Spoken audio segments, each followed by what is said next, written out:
Qəlbimə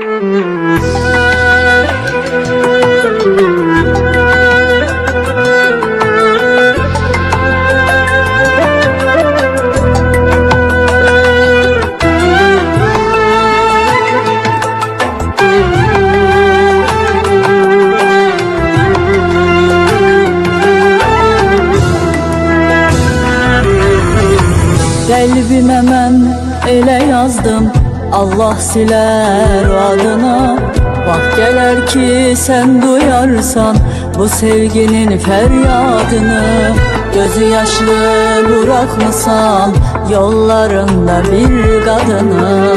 Bu dertlerden tükenmeyen səbirim var gel. Gözü yaşlı bırakmasan yollarında bir kadını.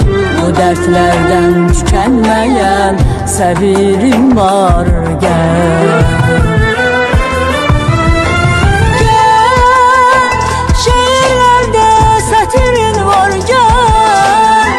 Ne kadar ki xatirin var gel. Otağlarda etirin var gel. Gel bana gel. Gel şehirlerde satirin var gel. Ne kadar ki xatirin var gel. Otağlarda etirin var gel. Gel bana gel.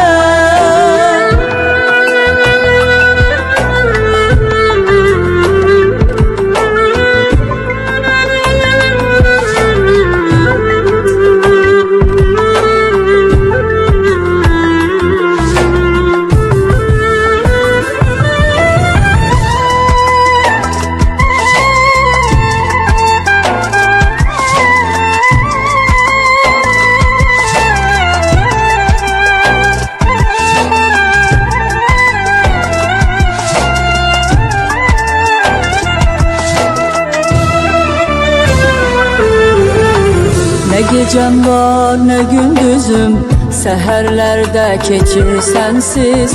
Benim neler çektiğimi bir Allah'ım bilir sensiz. Ah nece yaşayırsam ay insafsız nece mənsiz. Senden özge ahı benim de kimim var gel.